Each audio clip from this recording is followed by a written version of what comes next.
Friends, இன்றைக்கி நம்ம இட்லிக்கு அரைக்கிறது எப்படின்னு தான் பார்க்க போகிறோம். வாங்க பார்க்கலாம். நம்ம தேவையான பொருட்கள் என்னென்னு பார்த்துடலாம். நான் இப்போ இட்லிக்கு தான் அரைக்கிறேன். ஒரு படி போடுறேன். இது அரைப்படி இது.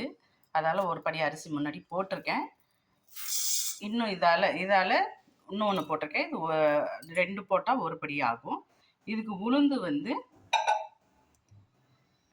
இந்த காப்படியோட நழியுது. இதால் ஒரு இது போடுறேன் உளுந்து. நான் அரிசி உளுந்து ஒன்றா தான் போடுவேன். இதுக்கு 1 ஸ்பூன் தேவையானது வெந்தயம். அவ்வளோ போட்டுக்கிறேன். நீங்கள் இப்போ கிளாஸோ இல்லை உங்களுக்கு டம்ளரால் அளக்குறீங்கன்னா 2 டம்ளர் அரிசி எடுத்தால் அரை டம்ளருக்கு உளுந்து போடுங்க. அதுதான் இட்லிக்கு அரைக்கிற ஒரு மெத்தட் இது. இப்போ இதை நல்லா நான் 3 நடை நல்லா கழுவிட்டு ஊற வைக்க போகிறேன்.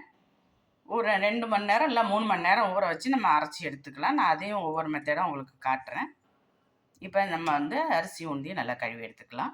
இந்த கழுவிட்டு இந்த தண்ணியை வேஸ்ட் பண்ணாதீங்க. வீட்டில் செடியெல்லாம் இருந்ததுன்னா இல்லை நீங்கள் ஃப்ளாட்டில் இருந்தாலும் தொட்டியில் செடியெல்லாம் வளர்ப்பீங்க, அதில் விடலாம். நல்லா சத்து தான் அதுவும். நான் அப்படி தான் பண்ணுவேன். இப்போ நம்ம இதை நல்லா கழுவி 3 நடை கழுவி எடுத்துக்கலாம்.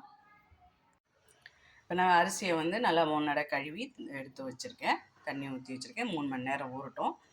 இதுக்கு அடுத்தது இந்த மாதிரி ஒரு பிடி வெள்ளை அவல் ஒன்று இந்த மாதிரி எடுத்து வச்சுக்கோங்க. ஒரு பாத்திரத்தில் 3 நடை இதையும் கழுவிட்டு கொஞ்சம் தண்ணி ஊற்றி ஊற வச்சுருங்க.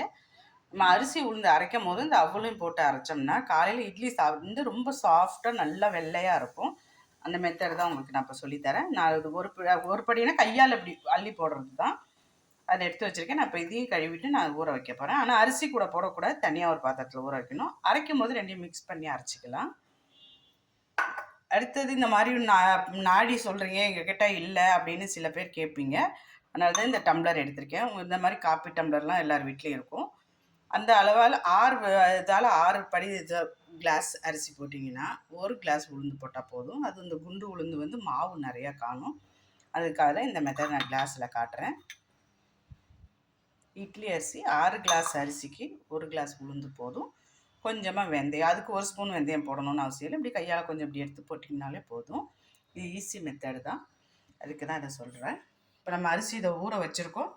இந்தாண்ட அவளை ஊற வைக்க போகிறேன் கழுவிட்டு. நம்ம அரைக்கும் போதும் உங்களுக்கு காட்டுறேன். இப்போ அரிசி நல்லா ஊறிடுச்சு. 3 மணி நேரம் நான் ஊற வச்சு அதை கிரைண்டரில் போடுறேன். அது கூட நம்ம அவல் ஊற வச்சுருந்தோம் இல்லையா, அதையும் நான் அதில் பாதி போடுறேன். நான் ஒரு படி கிரைண்டர் தான் இது, ஆனால் நான் பாதியாக தான் போட்டு அரைக்கிறேன். அதனால் நான் பாதி அவலாக தான் போடுறேன். ஊற வச்சதில் பாதி ஃபஸ்ட் டைம் இதில் போட்டு அரைச்சிக்கலாம். இன்னும் பாதி அரிசி இந்த வட்டாவில் வச்சுருக்கேன், அதில் செகண்ட் டைமாக போட்டு அரைச்சிக்கலாம். இப்போ நான் ஆன் பண்ணிடலாம். அரிசி உளுந்து வெந்தயம் எல்லாத்தையும் நான் ஒன்றா தான் ஊற வச்சேன், ஒன்றா தான் கழுவி போட்டிருக்கேன். அரைச்சி எடுத்ததுக்கு அப்புறம் காட்டுறேன். இப்போ நான் மாவு அரைச்சி கரைச்சி வச்சுட்டோம். உப்பு போட்டு இது கொஞ்சம் புளிக்கட்டும். புளிச்சதுக்கப்புறம் நம்ம இட்லி ஊற்றும் போது பார்க்கலாம் எவ்வளோ சாஃப்டாக இருக்குன்னு. உங்களுக்கு ரொம்ப புளிக்க வேணான்னா உங்கள் அன்னன்னைக்கு ஒரு டப்பாவில் நீங்கள் மாற்றி எடுத்து வச்சுக்கலாம். இப்போ நம்ம 4 மணி நேரம் மாவு புளிக்க வச்சாச்சு. எடுத்து நான் இட்லி ஊற்றிருக்கேன். இப்போ பாருங்கள் இட்லி எப்படி எடுத்துருன்ட்டு. இப்போ இட்லி பாருங்கள் நல்லா சாஃப்டாக நல்லா வந்திருக்கு. இப்போ நம்ம இந்த மாதிரி எல்லாத்தையும் எடுத்துடலாம். எனக்கு இந்த தட்டில் உள்ள குழி கிடையாது, அதனால் நான் எண்ணெய் தடவி தான் ஊற்றுறேன். குழியாக இருந்ததுன்னா இந்த துணி போட்டு ஊற்றலாம். எல்லா இட்லியும் அந்த மாதிரி நான் எடுத்துடுறேன்.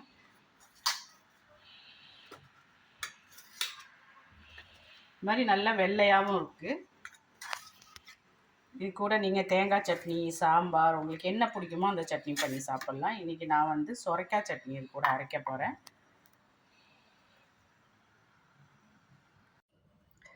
இட்லியே நம்ம அரைச்சி எடுத்து இட்லி ஊற்றியாச்சு. நல்லா சாஃப்டாக இருக்குது. நான் அது கூட இன்றைக்கி சொரைக்காய் சட்னி பண்ணியிருக்கேன். மிளகாப்பொடி, இட்லி மிளகாப்பொடி. இது உங்களுக்கு ஒரு வீடியோவாக போட்டிருக்கேன்னு நினைக்கிறேன். இல்லைன்னா நான் திருப்பி ரிப்பீட் பண்ணுறேன். இந்த மாதிரி தான் இட்லிக்கு அரைக்கிறது ரொம்ப பெருசே கிடையாது, ரொம்ப ஈஸி தான். நீங்கள் ஒரு நாள் இட்லி ஊற்றிக்கலாம், ஒரு நாள் தோசை, ஒரு நாள் ஊத்தாப்பா, ஒரு நாள் குழி பணியாரம் கூட இதில் நீங்கள் பண்ணிக்கலாம். இந்த மாதிரி தனியாக இருக்கிற பசங்களை இதேமாரி வீட்லேயே மிக்சியில் கொஞ்சமாக போட்டு அரைச்சி சாப்பிட்டிங்கன்னா நம்ம உடம்புக்கும் நல்லது, வயிறும் கெட்டு போகாது.